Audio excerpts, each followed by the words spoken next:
Abre aspas, o primeiro jornal multidigital do eixo SP-Rio. Abre aspas. Apoio Sicredi. Gente que coopera, cresce. Quarta-feira, 4 de março, ao vivo, pelos Facebooks da SP-Rio Mais e do Jornal Vale, está no ar o Abre Aspas, direto dos estúdios da SP-Rio Mais, no Jardim Aquários, em São José dos Campos, São Paulo. Você confere nesta edição. Governo decide dividir 30 bilhões do orçamento com o Congresso. São Paulo aprova a reforma da Previdência com direito à tropa de choque. Regina Duarte assume hoje a Secretaria da Cultura. Montadoras da RM Vale realizam ações de prevenção ao coronavírus. Indústrias correspondem a 73% de todo o investimento no Vale do Paraíba. Essas e muito mais notícias logo após ao comercial, ao vivo, aqui no Abre Aspas. Fique com a gente.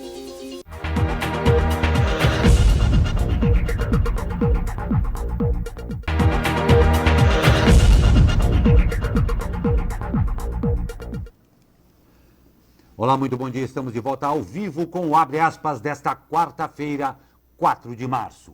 Comigo, o jornalista Zé Guilherme. Muito bom dia, Zé. Bom dia.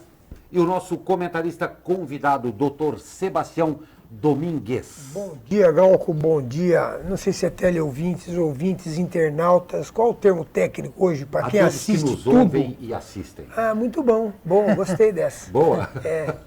Então vamos às notícias. Mas antes de tudo, eu convido você, claro, sempre participar, porque estamos ao vivo. A sua interação é muito importante e, claro, muito legal para a gente também. E eu já o convido para, no terceiro bloco do Abre Aspas de hoje, uma entrevista que todo mundo tem muito interesse. Afinal, chegou março e o leão mostra suas garras. Chegou a hora de acertar as contas com o imposto de renda. E hoje nós vamos conversar com Vera Santos, sócia diretora da Valicom Contabilidade aqui de São José dos Campos, claro, sobre a declaração do imposto de renda. Então, imperdível no terceiro bloco, claro, se prepare aí, você vai poder fazer as suas perguntas e, claro, interagir nessa entrevista, tá ok? Esperemos que ela seja uma boa domadora, né? Nossa, que nós todos sejamos bons domadores, o que, no final das contas, não faz muita diferença, porque o leão é perigoso. Não. Pois é. E o governo entregou ao Congresso, na tarde de ontem, projeto de lei regulamentando como os recursos previstos para 2020 serão executados. Esta é uma tentativa de resolver o impasse com o Legislativo sobre o controle de cerca de 30 bilhões de reais do orçamento deste ano. A proposta mantém nas mãos do Congresso os 15 bilhões de reais realocados do orçamento e devolve ao Planalto a execução do restante, outros 15 bilhões. O texto abriu caminho para uma tentativa de conciliação com a Câmara e Senado para a manutenção dos vetos do presidente Jair Bolsonaro. Bolsonaro vetou um trecho da Lei de Diretrizes Orçamentárias de 2020, que ampliava esse poder dos congressistas sobre o orçamento. Uma alteração feita pelo Congresso fez uma manobra que tornou impositivos 30 bilhões de reais do orçamento que estavam na mão do governo. Mais uma quebra de braços, Guilherme? Mais uma quebra de braço. Bom, por trás disso está aí a manifestação preparada para o dia 15, né? Que eu acho que vai ser um fracasso. Você acha? Acho. Quer dizer, estão tentando desestimulá-la, né? Mas... O fracasso que eu digo é o seguinte, não vai ter milhões de pessoas, vai ter 10 mil aqui, porque não tem estímulo também, né? Esse assunto é um assunto muito... Quer dizer, isso aqui é mais um motivo, né? Obrigado pelo elogio à camisa. É mais um motivo. Mas o fato concreto é o seguinte, que o relator, no caso, passaria a ter um poder enorme, né? 15 bilhões. Não, 30, né? Eles querem 30. Eles querem 30, mas com essa nova proposta... Continua tendo muito poder. Eles estão querendo também, nesse projeto de lei, também diminuir o poder do relator sobre esse dinheiro. Mas as notícias que eu vi ontem no final da noite davam a entender que o assunto não estava pacificado, não. Então hoje vai ter... Vai ter que ter muita conversa para ver como é que isso vai ficar. Aguardemos. Aguardemos. E fim de conversa que já rolava há bastante tempo. A atriz Regina Duarte toma posse hoje como secretária de Cultura do governo de Jair Bolsonaro. Ela será a 4ª ocupante do cargo em 14 meses. No cargo, Regina terá o desafio de encerrar a rotatividade da pasta e buscar pacificação entre governo e a classe artística. A nomeação da atriz foi publicada na edição desta quarta-feira no Diário Oficial da União. Também foram publicadas 6 exonerações de servidores em cargos de chefia. De acordo com a Folha de São Paulo, que conseguiu contato com Camilo Calandrelli, ex-secretário de Fomento e Incentivo à Cultura, todos os demitidos tinham perfil bolsonarista, olavista e patriota. Lembrando que nós não temos aí um sinal de igual, né? Bolsonarista igual ao olavista igual a patriota, né? O que acontece é o seguinte, né? Ela já entra demitindo 6 pessoas de cargos importantes ligados ao guru. Ao bolsonarismo, ao olavismo e ao patriotismo. Né? Quer dizer, vamos ver que esse casamento até quando dura, né? Zé Guilherme, é uma bola dentro do governo Bolsonaro colocar a Regina Duarte, nós que somos da época da namoradinha do Brasil, né? Ela é uma pessoa que tem credibilidade junto ao meio artístico, tirando lá o Zé de Abreu, que falou um monte de bobagem e tal, que é um radical de esquerda, mas ela é uma pessoa que tem uma imagem boa com os colegas. Eu acredito, na verdade eu acredito sempre na boa intenção das pessoas, mas no caso da Regina, acredito realmente que ela está querendo ir para ajudar a pacificar esse tema cultura, que é um problema, né, na gestão do Bolsonaro. Precisava pacificar agora a educação, né, aproveitar. Mas eu acredito que ela merece um crédito aí. E o fato dela demitir essas pessoas significa que ela teve carta branca pelo Bolsonaro. Lembrando que carta branca do Bolsonaro não é um passe livre, né?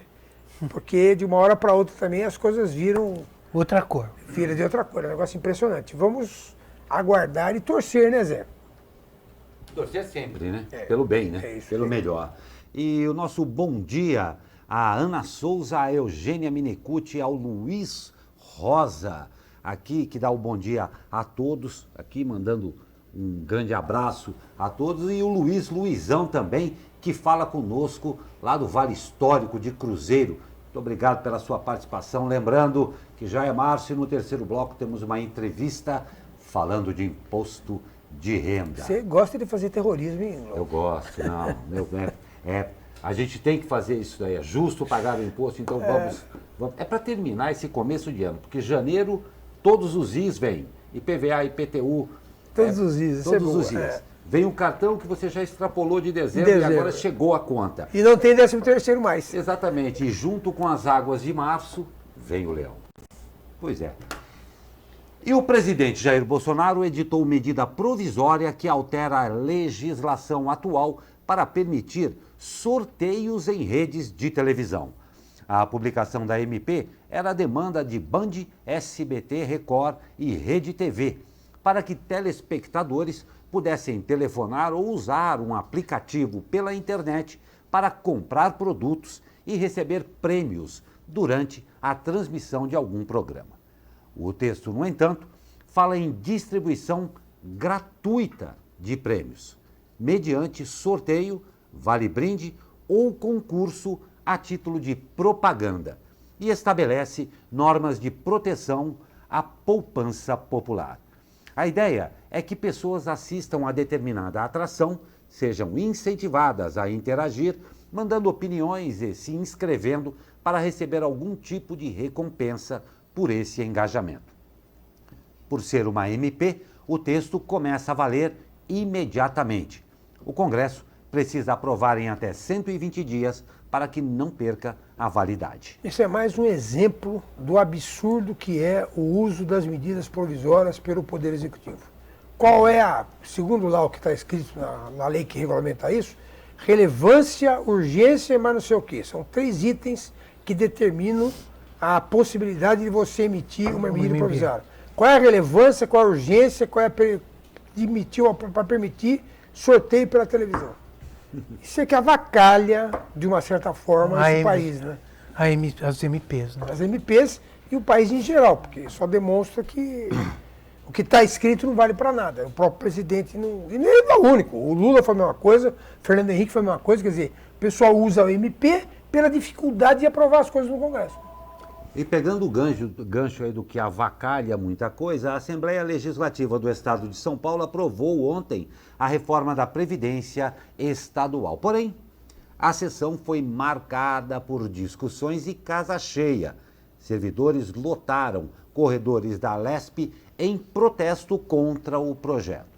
A polícia militar atirou spray de pimentas, você confere o vídeo aí, de pimenta e bombas de gás em servidores que protestavam do lado de fora do plenário. De acordo com a assessoria de imprensa da Alesp, durante o protesto, uma das portas do plenário teria sido quebrada. A PM foi acionada e bloqueou os acessos. O objetivo do governo Dória é economizar 32 bilhões de reais com as mudanças na aposentadoria dos servidores públicos em 10 anos. Entre os principais pontos da reforma, estabelecer idade mínima para a aposentadoria de 62 anos para mulheres e 65 anos para homens. Elevar de 11% para 14% a contribuição mensal dos servidores. Igualar as regras de aposentadoria dos servidores estaduais com o padrão nacional. Manter a aposentadoria especial para policiais e professores. Professores devem ter no mínimo 25 anos de contribuição e a idade de aposentadoria será de 57 anos para mulheres e 62 para homens. Já os policiais, homens e mulheres, podem se aposentar com 55 anos de idade desde que tenham no mínimo 30 anos de contribuição. E eu peguei o termo de avacalhar aí para você porque acaba tendo toda essa... A Alesp já tinha tido antes aquela discussão onde acabaram os deputados saindo na mão. Né? Verdade, a primeira. Saiu na mão. E nessa segunda acabou tendo que ter a intervenção da polícia. Você acompanhou o vídeo, eu não interrompi aqui, vocês ficaram acompanhando, que realmente as cenas acabam sendo lamentáveis. Então, mas tudo isso por quê, né? Porque quando fizeram a reforma da Previdência no Congresso e no Senado, não incluíram automaticamente os estados e municípios. Exatamente. Aí você vai criar essa confusão em todos os estados e em todos os municípios que têm regime de previdência. Quer dizer, isso aí foi como se você soltasse uma bombinha, né, então, em cada um desses lugares para explodir. É que o governo federal não quis assumir o ônus. Assumir o ônus de todas essas... Hombridade. Faltou coragem, e o né? Senado, que havia feito coragem. O Senado havia feito uma PEC para ser votada, depois que foi votada a Previdência, para incluir os estados municípios, e engavetaram. Não existe mais essa PEC especial. Engavetaram, esqueceram lá e acabou. E tem estados que não estão nem fazendo nada. Essa situação é pior. Porque pior. Por quê? Porque se eles não aprovarem essas novas medidas da Previdência, eles vão perder a possibilidade de fazer acordos com o governo federal para financiamento da dívida deles, né? Agora, o importante dessa reforma aqui, tem duas coisas aqui que eu quero comentar. A primeira é que vai haver um escalonamento e quem está entrando ou quem entrou no serviço público a partir de agora, o teto de aposentadoria vai ser o teto do INSS. Então, vão acabar as aposentadorias de 30 mil, 40 mil, etc. e tal, que existem no serviço público em geral, né? não só em São Paulo. Isso é um fato positivo.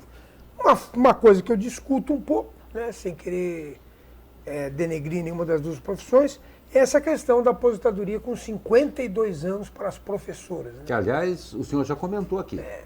E para os policiais, 57. Quer dizer, o Bolsonaro também, numa canetada, excluiu os policiais e os professores para diminuir drasticamente. Agora, você imagina o seguinte, com a expectativa de vida de todo mundo indo para 80 anos, quer dizer, a pessoa vai se formar no magistério com 22 por aí, vai se aposentar com 55, ela vai contribuir durante 25 anos, que é o mínimo que ela vai contribuir, e vai ficar aposentada mais 30, 40 anos. Como é que fica essa situação? Quem paga a conta? Quem paga essa? Você, viu, Glauco? Você, Exatamente. sinto lhe informar. Eu posso lhe afirmar que não estarei vivo para provavelmente. contemplar tal cenário. É isso.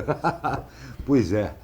E o dólar fecha acima de R$ 4,50 pela primeira vez na história.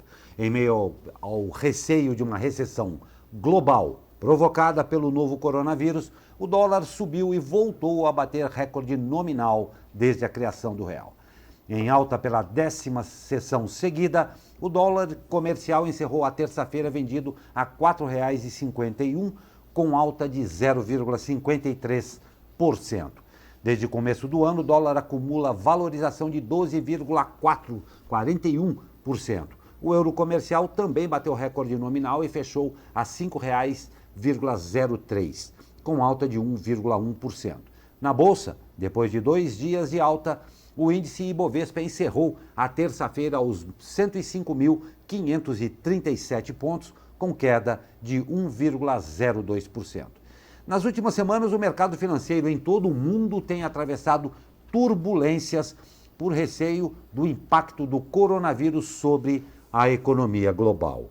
Essa semana, a OCDE reduziu de 2,9% para 2,4% a previsão de crescimento econômico mundial para 2020 em decorrência da doença. E falando em coronavírus, a doença chega de vez à América Latina. A Argentina registrou o primeiro caso ontem. E além dos hermanos Equador, México, Brasil e República Dominicana, são os outros países afetados. As autoridades latino-americanas já reconhecem que a chegada da doença é uma questão de tempo. O homem infectado na Argentina tem entre 40 e 45 anos e fez recentemente um voo com escala na Itália.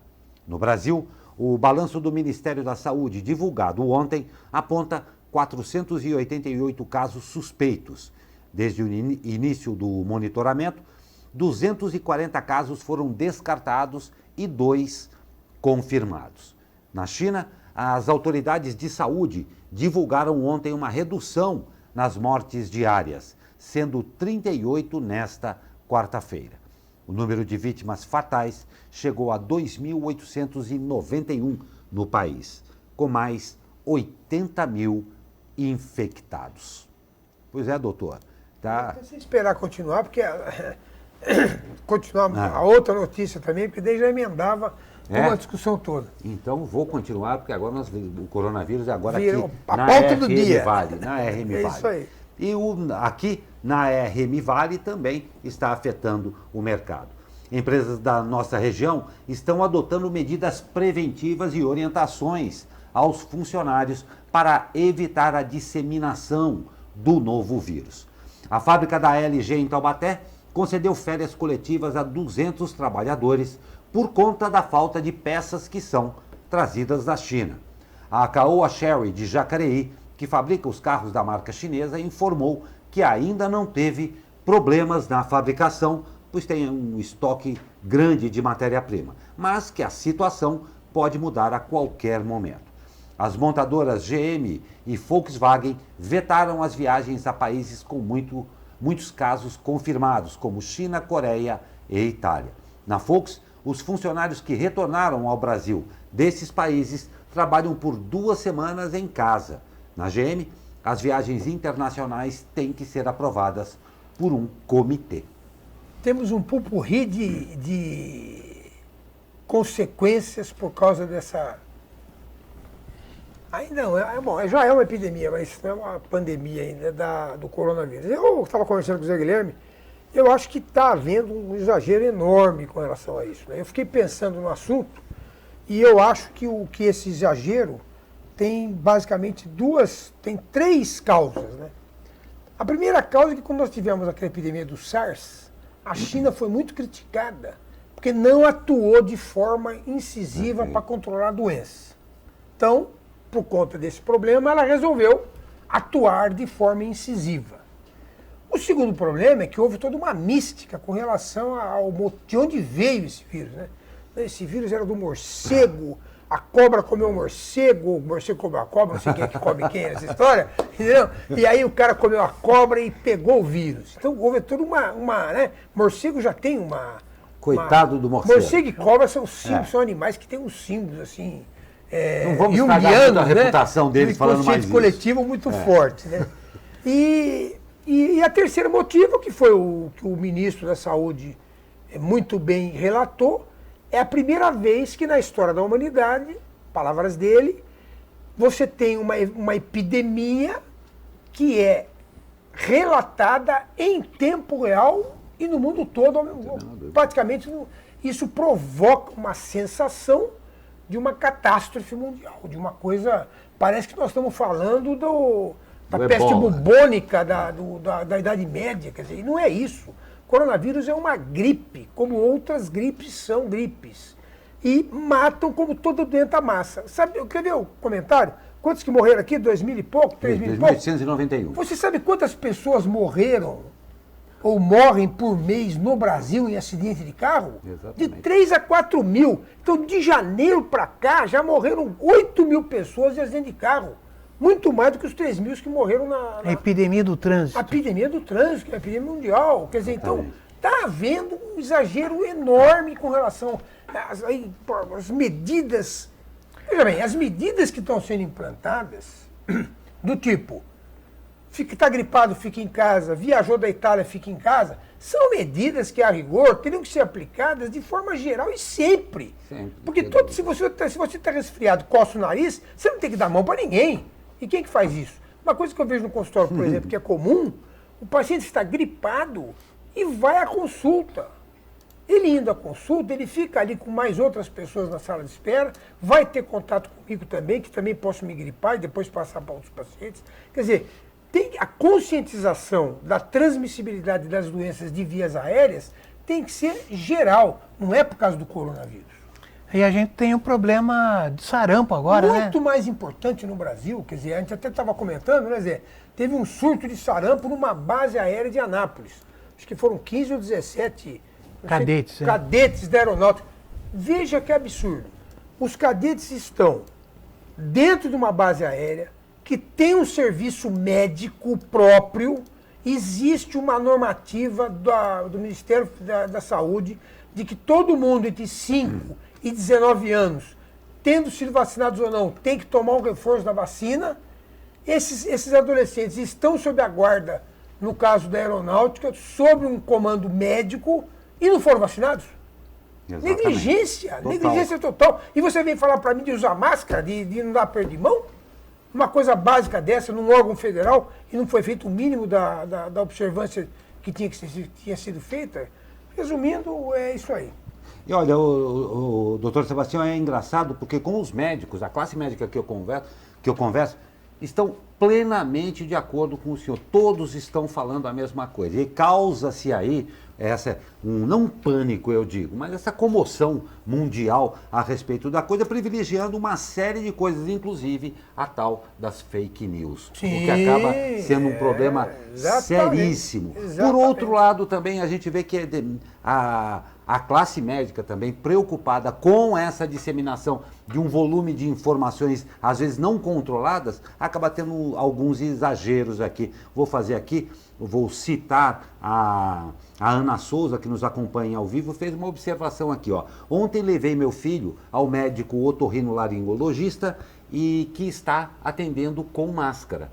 Talvez até em respeito ao que a população, o grande volume da população, esteja absorvendo a respeito disso aí, em respeito, mas talvez... Na verdade, o otorrino tem um detalhe, né? Ele mexe com as vias aéreas das pessoas, se aproxima muito dos pacientes e, na verdade, ao fazer isso, ele está protegendo o paciente. Perfeito. Porque se ele pegar o vírus, ele vai passar para outros. Não tem a menor dúvida. Então, é uma conduta mas correta. vide aí a influência da informação sobre todas as classes. Muito obrigado, Ana Souza. Na verdade, o que deveria acontecer é o seguinte, o paciente, tendo consciência que está gripado, ele já teria que vir com máscara. Um problema seríssimo no Brasil, porque se vai ao posto de saúde até por unha encravada.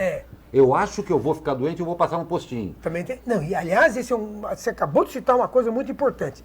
A orientação não é estou gripado, estou com febre, vou ao pronto-socorro. Se você vai ao pronto-socorro, você pode não estar com a gripe, pode pegar do lá. vizinho. Exatamente. Que lá, aliás, os hospitais de pronto-socorro se caracterizam por serem concentradores de doentes, não de pessoas sãs. Então, espere um dia, espere 2 dias, se a febre não ceder, aí você procure auxílio médico. A não ser que você tenha falta de ar desde o começo do processo. Então, febre, faça como nos velhos tempos. É antitérmico, chazinho, repouso e aguarde. Exatamente. E se puder evitar também entrar na internet e procurar o seu diagnóstico lá, ajuda também, porque vai ter gente que vai estar achando que está tendo uma convulsão, aí já estraga tudo. Aí.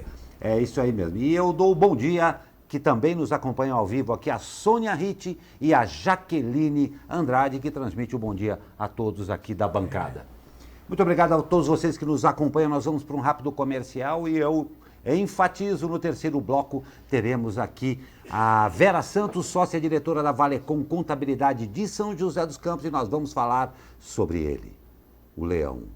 Aguarde aí para o terceiro bloco. No próximo bloco a gente volta com o tempo e mais notícias. Fique com a gente.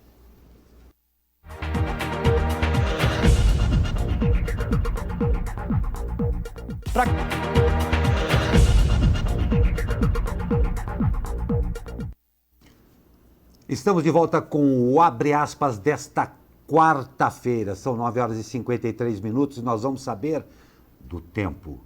Parece que a chuva não vai nos deixar tão cedo, mas vamos saber com ele como é que fica aí esta previsão. Fala, meu amigo Caio Souza, muito bom dia. Fala, Glauco Turzi, muito bom dia. A quarta-feira, apesar de ainda ser de um céu predominantemente nublado e com possibilidade de chuva fraca a qualquer momento, deverá ser um dia um pouco mais calmo, principalmente no que tange a chuva. Os acumulados hoje devem ser bem menores do que a gente viu nos últimos dias e o sol deverá aparecer com um pouco mais de frequência ao longo da manhã e da tarde. A máxima prevista na região do Vale do Paraíba é de 26 graus. Na capital paulista e no litoral ficaremos com 24 e 20 na Serra da Mantiqueira. Essas condições do tempo ainda devem permanecer até o final de semana. Por isso ainda é importante ficarmos atentos, porque as possibilidades de pancadas de chuva um pouco mais intensas no final da tarde não estão descartadas. Caio Souza, direto da sala de operações do Tempo Vale para o jornal Abre Aspas. Pois é, aos poucos vamos indo, né, Caio? Vamos esperar aí, porque tem muita gente como eu com roupa para lavar e não tem onde secar.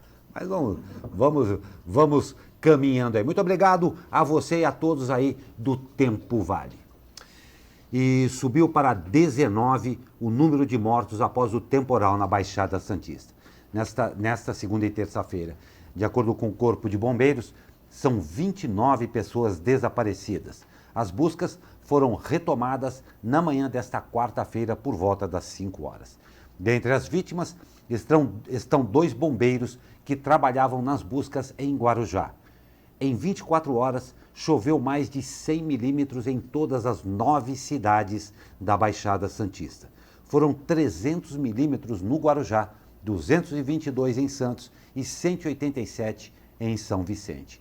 Cerca de 200 pessoas estão desabrigadas em Guarujá, onde o prefeito Walter Suman decretou estado de emergência.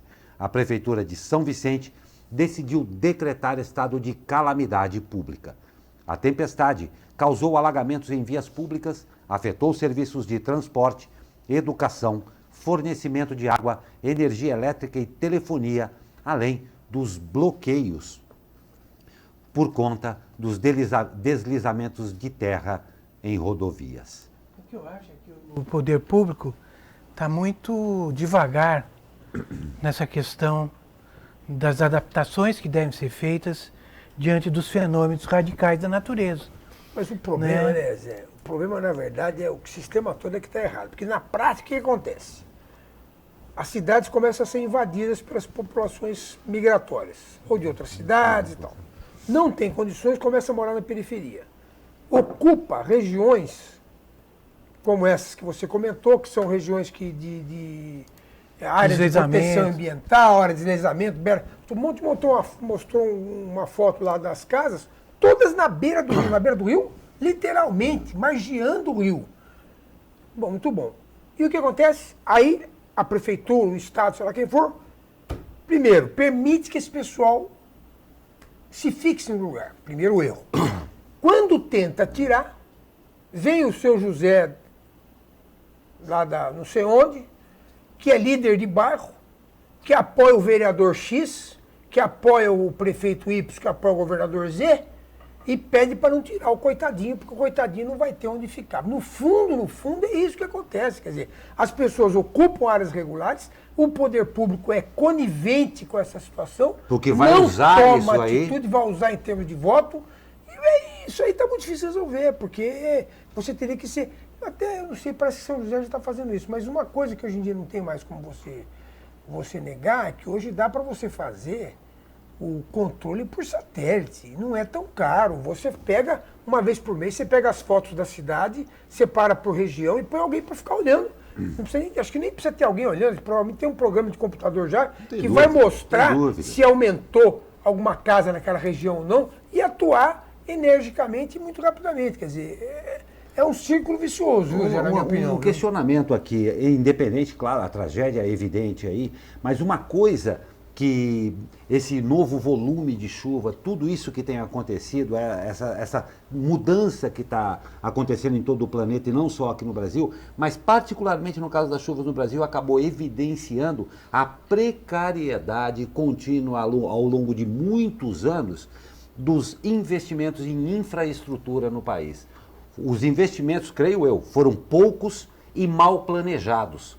Mas... Então, agora acaba evidenciando tudo. Grande volume de chuva, sim, mas unindo-se ao que o senhor falou aí e juntando com a precariedade do investimento nessa infraestrutura, está dando as tragédias que estão acontecendo aí. Que não vão resolver. Não vão resolver. Fazer planejamento para 5 anos, como no Brasil é muito interessante, porque eu faço o planejamento para minha gestão. O outro que vem provavelmente vai parar. Ou para a próxima eleição, né? Ou para a próxima eleição também. Porque no Brasil temos um problema, né? Cada 2 anos tem eleição. Exatamente. Então, quer dizer, vai ter eleição para prefeito agora, aí o governador está preocupado com o prefeito está preocupado com o governador. Aí na próxima eleição vai ter eleição para governador, aí fica a mesma jogadinha de preocupação política e não administrativa. Exatamente. E aí, em vez de asfaltar a rua, eu pinto de preto e falo que asfaltei. Alguém já viu esse filme ou não? Pois é, as indústrias do Vale do Paraíba foram responsáveis por 73% dos investimentos totais anunciados na região. Os dados são da PIESP, a Pesquisa de Investimentos anunciados no estado de São Paulo da Fundação SEAD e mostram números desde 2012. Por favor, depois verifiquem a PIESP para mim, tá, redação? Nesse período, a região acumula 295 empreendimentos confirmados, sendo que em 203 deles o valor foi divulgado, alcançado os 27,7 bilhões de reais em 8 anos. Desse total, o setor industrial aplicou 20,3 bilhões, acompanhado à distância pela área de infraestrutura, que investiu 4,6 bilhões de reais no Vale. Das 140 empresas que tiveram os investimentos informados, a Embraer lidera com 6,47 bilhões de reais em 8 anos. Eu acho que é PS por causa de pesquisa, né? Perfeito. Pesquisa de investimento. Do Estado de São Paulo. Perfeito. E que só demonstra que continuamos uma área industrial, né? Não tem a menor dúvida, característica mor, né? É, porque sempre falam da mudança para serviços, né? Pois é. E tramita na vara da Fazenda Pública de Taubaté a ação em que 2 advogados contestam o último reajuste aplicado aos salários do prefeito Ortiz Júnior, do vice-prefeito Edson Oliveira e dos demais secretários municipais. A ação popular, que ainda aguarda a decisão da Justiça, já recebeu parecer favorável do Ministério Público. A Justiça, tanto o prefeito, vice e secretários defenderam o reajuste ocorrido em 2017 e negaram qualquer regularidade. E relatoria da Diretoria de Governança e Transparência do governo Isaías Santana indica uma série de falhas no contrato firmado para a operação do sistema de Zona Azul em Jacareí. No documento, concluído em dezembro do ano passado, a equipe traz questionamentos que teriam tido respostas inconclusivas das secretarias de Finanças e Mobilidade Urbana. Em nota, o governo informou que a auditoria mencionada seria um procedimento rotineiro. Resumindo, é interna a auditoria. O próprio prefeito está questionando as ações da Secretaria de Mobilidade. É isso. Tá ok, confirmado aqui, Piesp mesmo, muito obrigado. Redação. O Instituto São José, olha que notícia para lá de interessante. Colégio aqui de São José dos Campos, pertencente à rede salesiana de escolas, realizará em 14 de março um encontro para explicar como funciona o ensino superior nos Estados Unidos. Trata-se de feira universitária que reunirá representantes de 12 universidades norte-americanas. Eles falarão especialmente sobre o processo de admissão nestas instituições. Entre as universidades estarão presentes instituições de Colômbia, San Diego, Houston, Connecticut e Califórnia.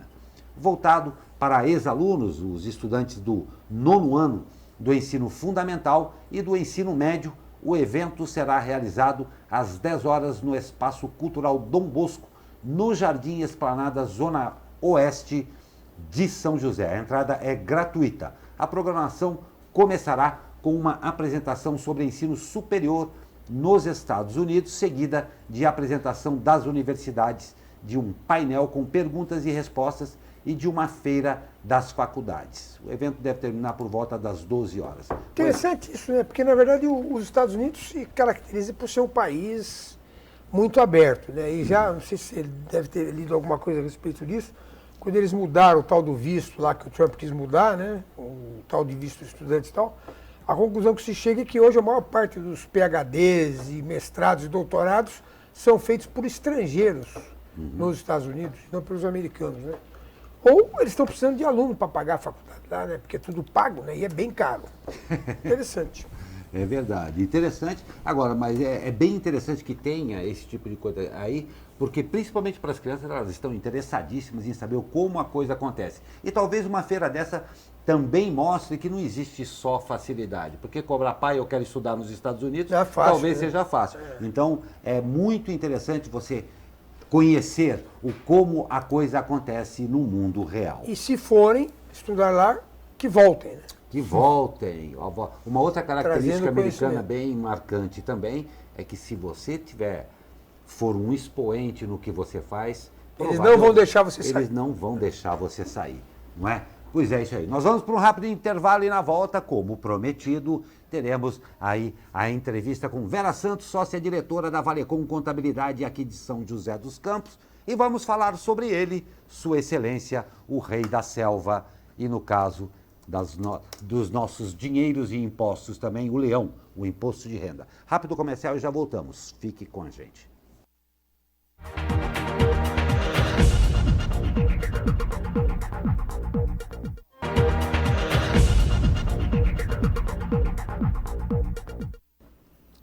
Estamos de volta com o Abre Aspas desta quarta-feira. E olha só que notícia bacana, que notícia legal. E nós vamos fazer um convite para você também com essa notícia. Com 5 anos de idade e 3 de experiência no BMX, a pequena ciclista Manuela Ramos faz uma vaquinha na internet para arrecadar fundos para uma das maiores competições internacionais do esporte. A menina, que é de Jacareí, pode representar o país no Pan-Americano em Lima, no Peru, já no próximo mês. Os interessados podem ajudá-la aí pelo site. A gente daqui a pouco vai... Aí, ó, tá aí o site para você, tá? Apesar da idade, olha só, a rotina e as conquistas de Manuela já são de uma grande atleta. Federada pela equipe de Jacareí, ela foi vice-campeã na Confederação Brasileira de Bicicross em 2018 e da Confederação Brasileira de Ciclismo em 2019. Manu ainda foi finalista na Copa Latino-Americana da categoria. As premiações a consagraram com uma vaga na disputa internacional. Abre aspas aí, ó. É a primeira vez que ela vai representar o Brasil aí fora do país, né, correndo. Ela está ansiosa e muito confiante em trazer bons resultados. Ela está pedindo para treinar todo dia porque quer ser campeã, contou a mãe, Nathalie Ramos. Ela disse também que sabemos que é uma competição difícil e bem disputada, pois a categoria que ela vai é com meninas até 2 anos mais velhas, que claro pode fazer a diferença. Mas estamos confiantes, continuou. O Pan-Americano de BMX acontece já nos dias 4 e 5 de abril. Você está vendo o link aí, se for do seu interesse. Que bacana isso, hein? Ela está na estrada desde os 3, né? Pois é, já pensou? Se ela já era confederada há 2 anos. Sim, exatamente. Com 3 anos ela já era confederada. Ela fez com 5 anos o que eu não fiz em 60. Pois é. Tá bom. Parabéns a Manuela, tá aí todo o nosso apoio. Entra aqui também depois no portal da SP Rio, você vai ver a matéria, vai estar o link lá também.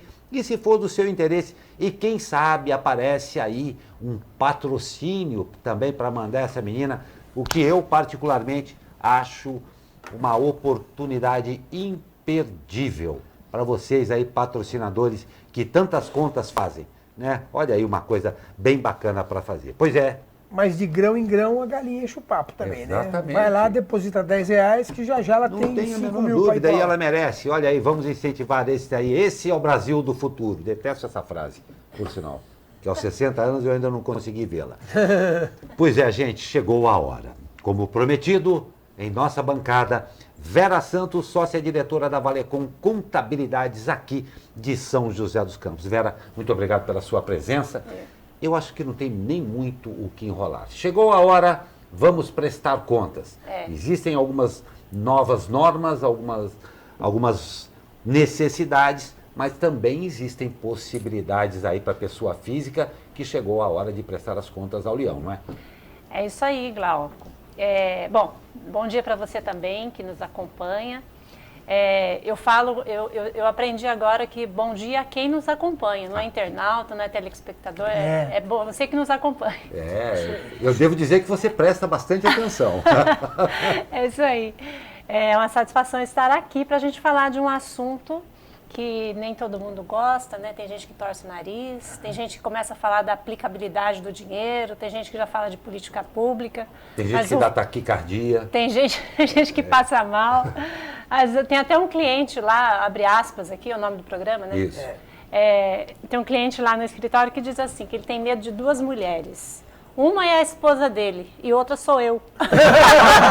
E você não tem nada a ver com a história. E Você tá lá para ajudar. Na conta da coisa já, né? Porque eu que vou Para dizer... diminuir a mordida, né? eu que vou dizer o quanto que ele vai pagar de imposto de renda. Então, mas aí... Mudou alguma coisa, Vera? Do Então, ano passado para este? José Guilherme, esse ano a gente tem uma vantagem aí, né? Que o governo vai antecipar a restituição. É uma coisa boa que mudou, né? Em relação à mudança, mudou também para pior um pouquinho, que é sobre a empregada doméstica. Então, antes a gente podia deduzir o INSS da empregada doméstica. Hoje não pode mais. Hoje não pode mais. Então, é uma mudança, né? De modo geral, a gente continua aí com as dedutibilidades que são permitidas. A gente continua com as despesas que têm também o seu teto de dedução. São as despesas, por exemplo, despesas com escola. Você paga lá R$10 mil no ano com escola, mas você só pode deduzir até R$3.550. Então, de modo geral, não mudou muito assim, as regras de dedutibilidade, né? A nossa tabela do imposto de renda a gente já sabe, né? Não corrige, né? Não corrige. Ela é quase que de eterna, né? A tabela do imposto de renda, então a gente continua aí com esse teto de R$28.559 para declarar imposto de renda. Quer dizer que quem ganha acima de? R$28.559,70 no ano, né? Isso é R$ 1.903 É muito mensal. pouco, né? É Quer muito dizer, se você pouco. ganhou R$ 2.000 por mês trabalhando, você vai ter que pagar imposto de renda. Você já entra E já recolhe na fonte, inclusive. já recolhe na fonte. É um absurdo. Né? Se você não recolhe na fonte, porque você é um autônomo, por exemplo, você já tem que ir lá recolher o famoso carnê-leão. Né? Então, a gente sabe que essa tabela já é bem discutida. O que é engraçado nessa história da tabela é o seguinte, para as pessoas entenderem, né? Quer dizer, o salário aumenta por causa da inflação, não necessariamente ele aumentou, foi corrigido pela inflação. Quando eu não corrijo a tabela com o mesmo índice, eu vou começando a cobrar mais imposto de quem antes não pagava. De mais gente. Então, esse de 1.900 de hoje, há 5 anos atrás, ele não pagava imposto de renda. Ele estava fora da tabela. Isso Como mesmo. a tabela não foi corrigida, hoje ele paga imposto de renda. Quer dizer, é uma forma do governo aumentar a arrecadação e cá entre nós, tirando dos mais pobres. Porque quem está na faixa maior sempre vai pagar imposto de renda. Já está na tabela única. Agora, o pessoal que ganha menos é que é mais atingido por essa... E o que é interessante é o seguinte, né? Tanto faz governo do PSDB, governo do PT, governo do Bolsonaro, todos eles agem da mesma forma. É um silêncio, né? Fica todo mundo quietinho, né? Deixa acontecer, né? E vai recolhendo mais dinheiro, principalmente do assalariado de baixa renda. É um absurdo. É isso mesmo. E a gente continua, então, como você falou, né, doutor Sebastião, com mais pessoas entrando para a faixa de recolhimento de imposto de renda, mais pessoas entrando para a obrigatoriedade. Se não declarar, tem lá pendência na Receita Federal, fica com o CPF bloqueado, né? E multa, né? E multa de 1% ao mês, sobre imposto devido, até 20%. E no mínimo de R$ 165,74. Fora o outro problema que a Vera, demonstrando uma grande solidariedade, não está comentando, que isso aumenta o trabalho dela também, né? Porque aumenta o número de clientes para ela. Porque efetivamente fazer o imposto de renda sozinho não é exatamente uma tarefa fácil. Ontem mesmo eu estava pegando um informe de rendimentos da minha empregada e eu tive que fazer para ela, porque ela não consegue fazer isso. Não tem efetivamente conhecimento. não consegue, quer dizer, apesar teoricamente da simplificação com a internet, acaba complicando muita coisa. Até em termos conceituais, né, doutor Sebastião? Porque o que é rendimento tributável para empregado doméstico? O que é rendimento isento, por exemplo? Né, para uma classe que talvez não esteja tão provida de conhecimento, assim, básico mesmo, né? Então, realmente, você tem toda a razão. Nós temos aí pessoas, por exemplo, que recebeu o rendimento também isento acima de 40 mil, precisa declarar imposto de renda. Por exemplo, uma indenização trabalhista. Por exemplo, uma indenização trabalhista, né? Uma indenização por dano moral, por exemplo. Eu não tive imposto de renda, não foi descontado de mim imposto de renda. Mas tem que declarar. Mas ele não vai pagar. Não vai pagar, mas vai ter que declarar que recebeu. Acima de 40 mil já tem que declarar, né? Isso é muito na esfera de processos indenizatórios, né? Acima de 40 mil. E quem também teve posse de imóveis acima de 300 mil tem que declarar imposto de renda. Isso é uma informação importante que muita gente acaba não declarando. Eu vou pedir um exemplo para você, porque nós já temos participações aqui. Interfira aí com você. Eu dou um bom dia ao Lucas Rodrigues e ao Gustavo Ferreira de Lima. O Gustavo fala lá do Campo dos Alemães com a gente. E o Lucas Rodrigues faz uma pergunta e depois nós já temos outra na sequência aqui. Se eu ganho mais de R$2.000 e não declarei o imposto de renda, o que acontece? Você fica com pendência no seu CPF. Então, por exemplo, qualquer coisa que você for fazer no mercado financeiro, eu vou abrir uma conta no banco. O banco consulta a base da Receita Federal e você está com pendência.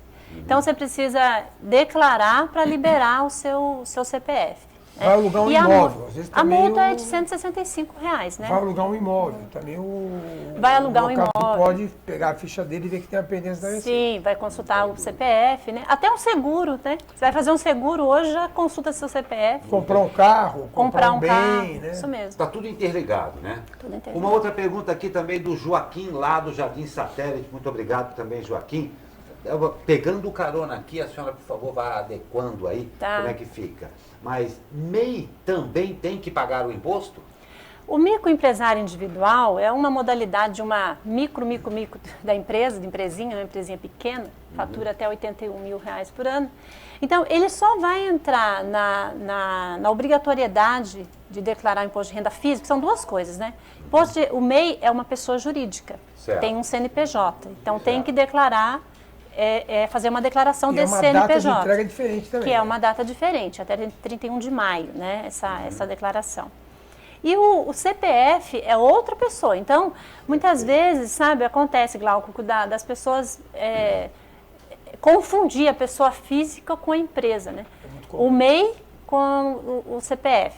Então, nós estamos falando aqui sobre a declaração da pessoa física.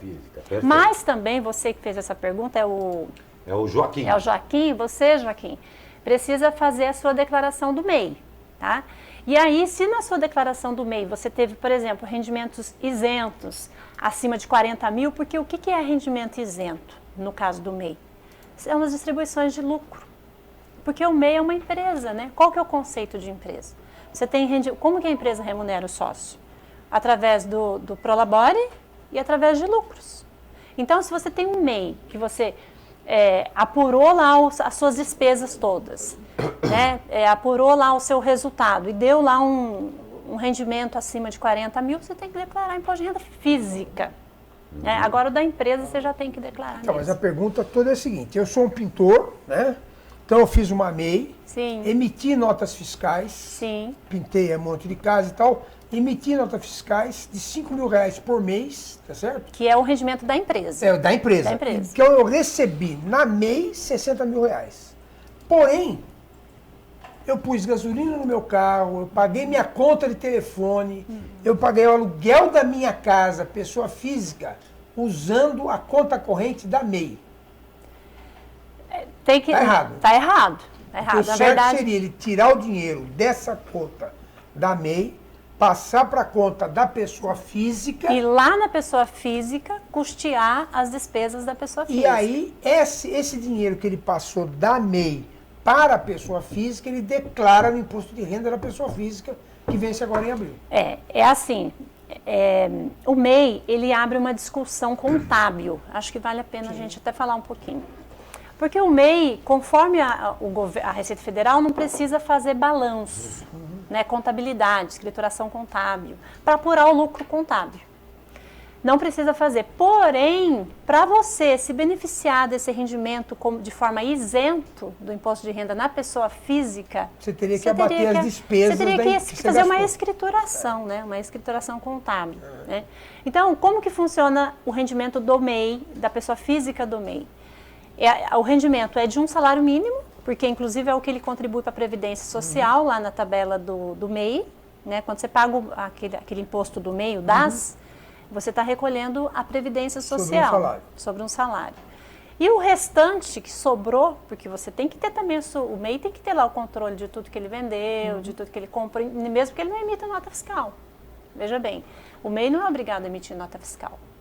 Ele tem que ter esse controle de tudo que ele gastou e tudo mais. Então, ele fez essa apuração, chegou num lucro, esse lucro é isento do imposto de renda. Aí vai lá na declaração da pessoa física, passou de 40 mil, está aqui no item de obrigatoriedade. Ele não vai pagar imposto, ele, pessoa física, o pintor, não vai pagar imposto sobre o dinheiro que ele recebeu através da MEI. Não vai pagar imposto. Perfeito.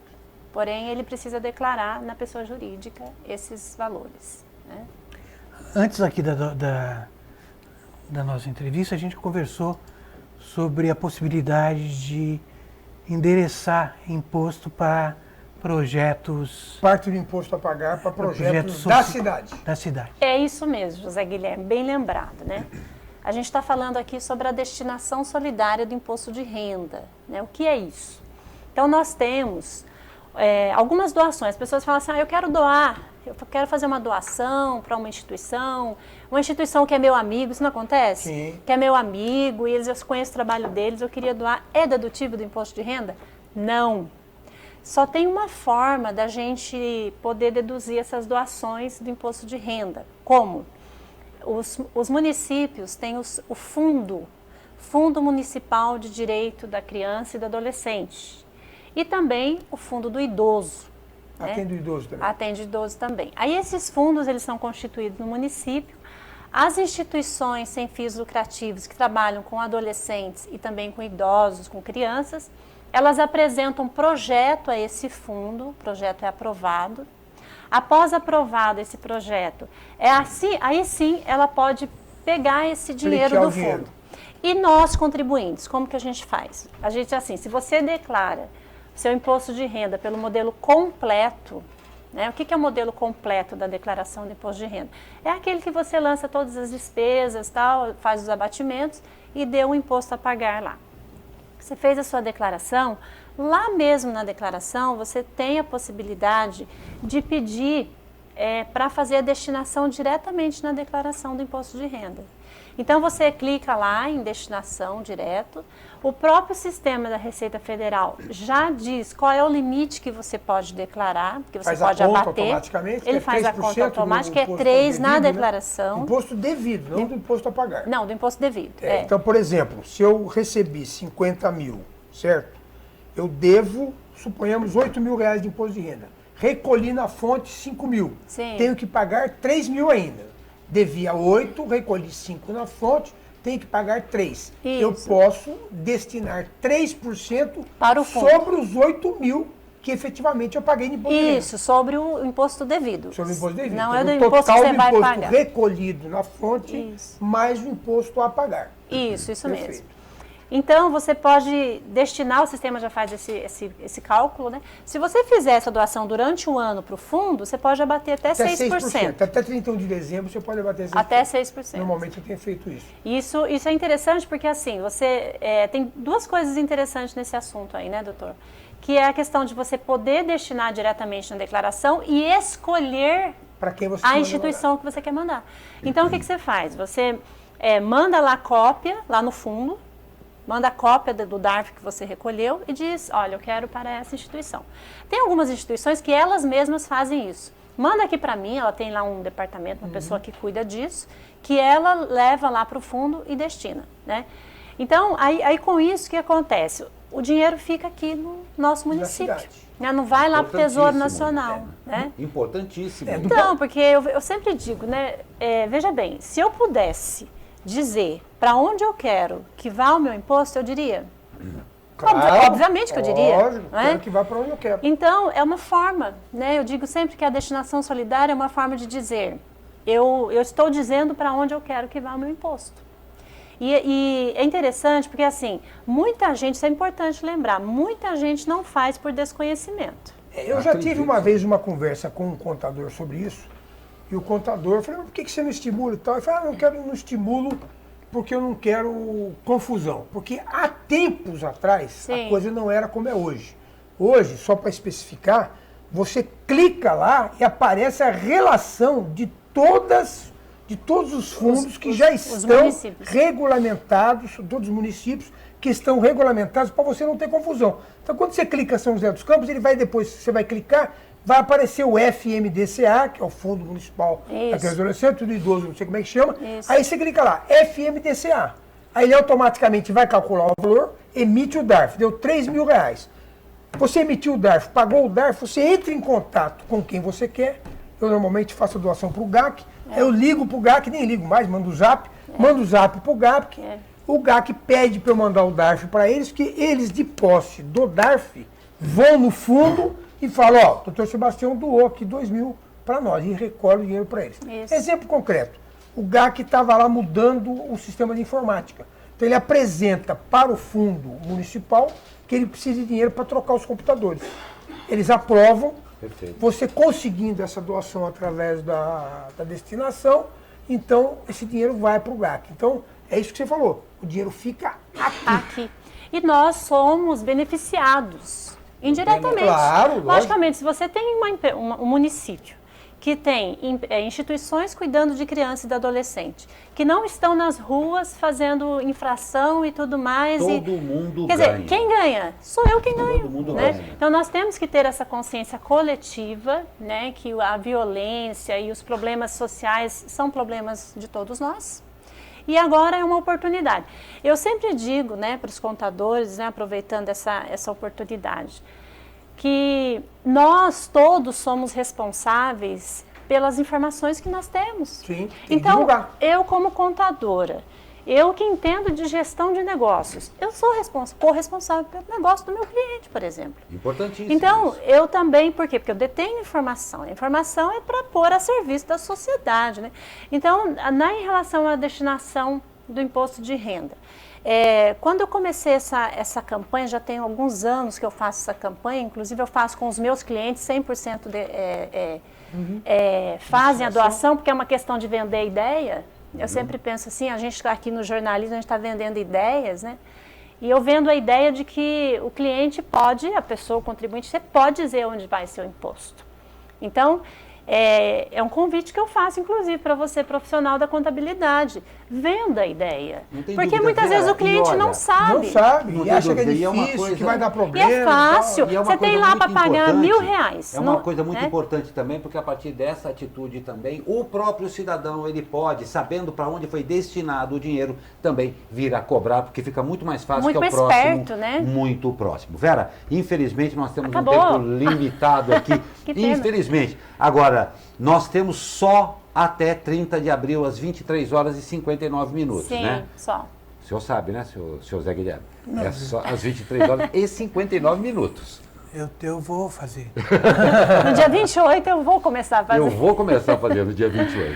Vera, eu agradeço demais. Eu que agradeço. Agradeço demais também esse toque que você deu. Realmente é necessário que a gente tenha conhecimento para a gente poder também, uma vez doando, tendo essa oportunidade de fazer essa doação, poder também, num futuro muito próximo e muito próximo de você poder verificar a aplicabilidade desse dinheiro. Vera, eu agradeço demais a sua participação aqui. Obrigada, Glauco. Boa sorte, porque eu sei que é um período aí para vocês que você come mal, dorme mal e trabalha demais também, mais ou né? menos, mais ou menos. A gente dá conta. Eu não tenho a menor dúvida. Parabéns a você, eu agradeço Obrigada. demais a sua presença aqui no Abre Aspas desta quarta-feira. Obrigada. E nós vamos de esporte. E o horário dos jogos foram redefinidos. A Federação Paulista de Futebol oficializou, nesta terça-feira, a alteração nos jogos do São José para a disputa da 4ª Divisão Estadual em casa para as sextas-feiras, às 20 horas e 30 minutos.